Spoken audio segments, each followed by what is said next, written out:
Olá, sejam muito bem-vindos ao nosso 11º vídeo e hoje a gente vai falar sobre as mitocôndrias. Yo!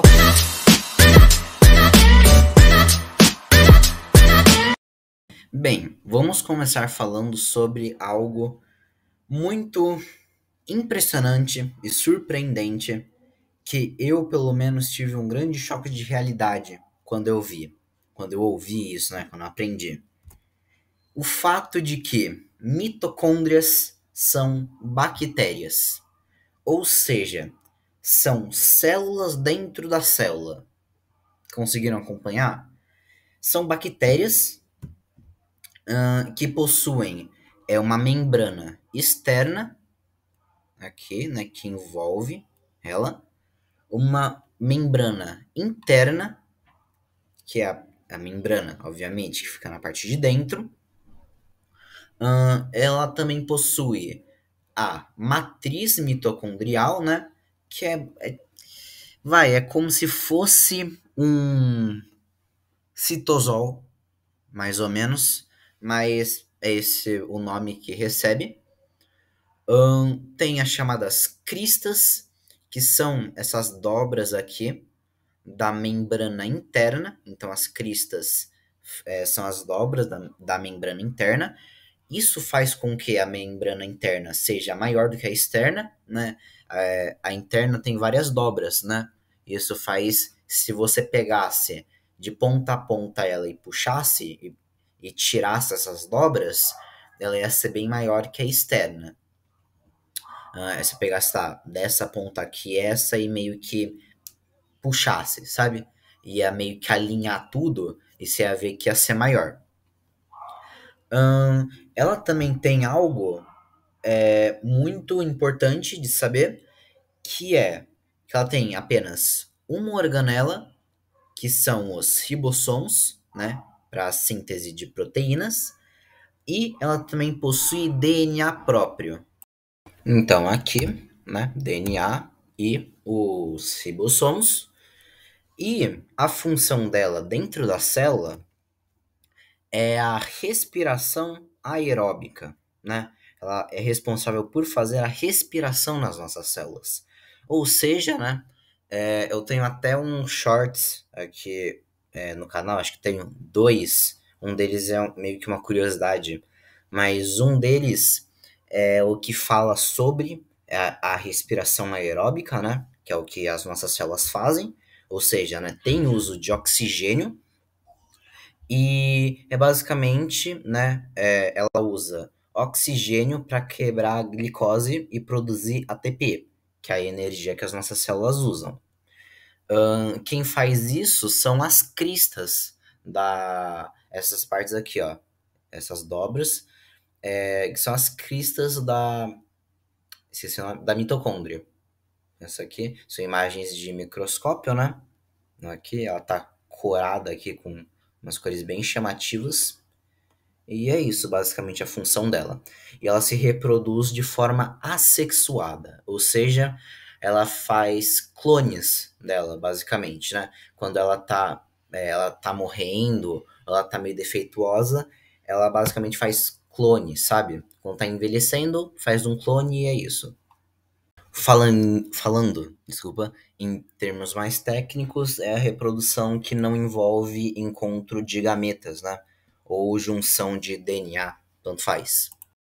Ainda tem algo muito interessante sobre as mitocôndrias, e isso está no DNA delas. Por quê? O DNA que está dentro delas é diferente do que está dentro do nosso núcleo. O que acontece temos aqui, né, uma árvore genealógica, bisavô com a bisavó, deu avó, daí veio com o vô, deu a mãe e o pai, veio você, basicamente. O que eu tô querendo pôr aqui sabe aqueles testes de DNA?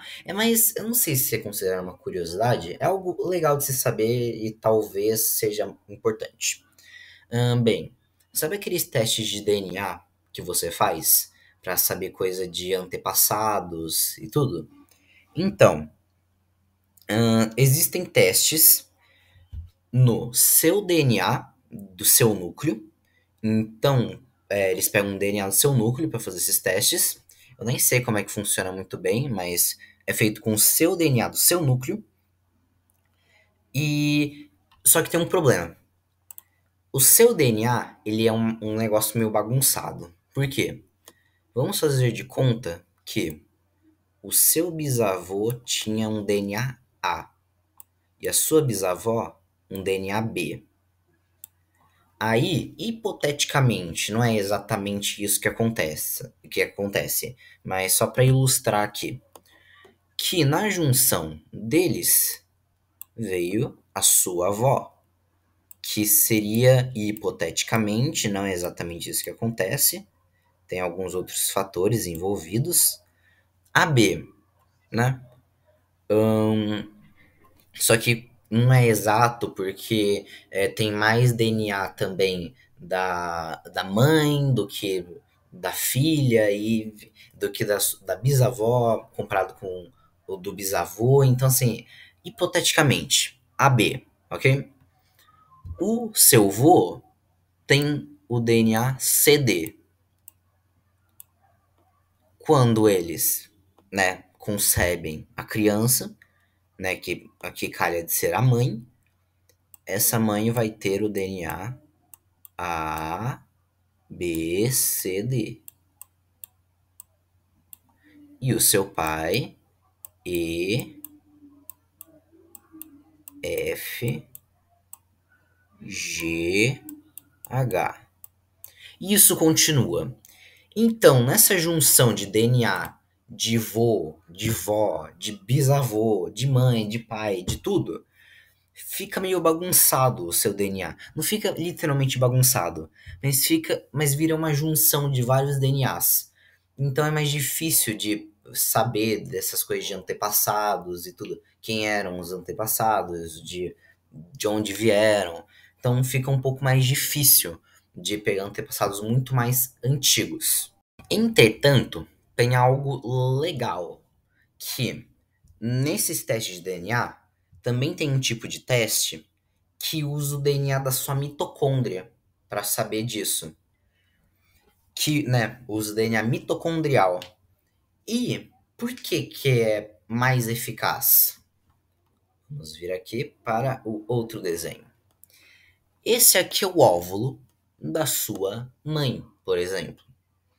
Esse aqui é o espermatozoide do seu pai, o que vai chegar para fecundar o óvulo. Para vocês compararem, o óvulo é a maior célula, é a maior célula que existe, né, nos humanos, pelo menos. E o espermatozoide é a menor que existe, né? O óvulo até dá para você ver a olho nu, né? É muito pequeno, mas dá para ver. Aqui é como se fosse uma ampliação, tá? Essas partes vermelhas são as mitocôndrias. Vocês conseguem ver que as mitocôndrias ficam no espermatozoide, na parte do pescoço, e no óvulo. Quando ele vai chegar para fecundar o óvulo, ele vai vir aqui e ele vai, basicamente, a única coisa que ele vai pôr no óvulo é a parte da cabeça, que é onde contém o núcleo, né, com o DNA do seu pai. Ele vai pôr isso, basicamente, né? Aqui tem o acrossomo, né, que eu falei na aula de sistema Golgiense, mas o acrossomo não é tão importante agora. Então tem o núcleo, que vai se juntar com o DNA da sua mãe que tá aqui. E isso vai fecundar, beleza. Só que essa parte da cabeça para baixo vai ser perdida, vai se soltar e depois vai sumir, junto com as mitocôndrias do seu pai. Só que você tá vendo que as mitocôndrias da sua mãe continuam aqui? Então, é engraçado, é interessante pensar que as suas mitocôndrias das suas células vieram das mitocôndrias da sua mãe, porque é a que estava no óvulo dela. E isso acontece, algo ainda mais interessante, que o quê? Você está aqui, certo?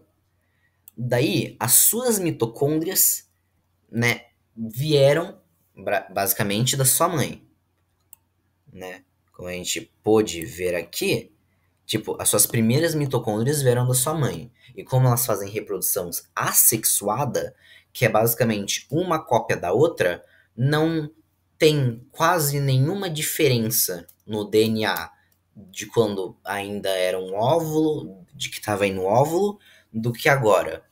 Então, você que tem o DNA, que tem as mitocôndrias, né, o DNA mitocondrial da sua mãe. A sua mãe tem o DNA mitocondrial da sua avó.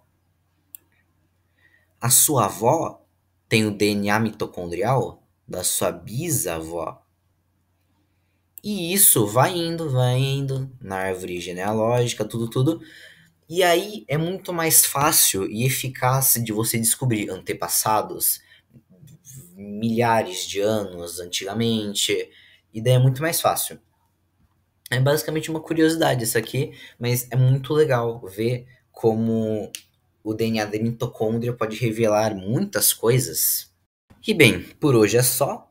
Essa foi também uma aula mais curtinha. Tá respondido, né? Tá feito o vídeo de quem tinha votado naquela enquete que eu fiz, que quis mitocôndria. Eu espero que eu não tenha postado muito tarde, eu espero. Mas tá aí. A próxima aula, provavelmente eu vou falar sobre lisossomos. Então é isso. Fiquem ligados aí para saber quando que vai sair o próximo vídeo. Se vocês gostaram do vídeo, deixem um like. E se vocês querem acompanhar os vídeos que saem, tudo, querem estudar aqui, vocês podem se inscrever e receber os vídeos, né? Ativar o sininho e receber os vídeos. É isso e até a próxima.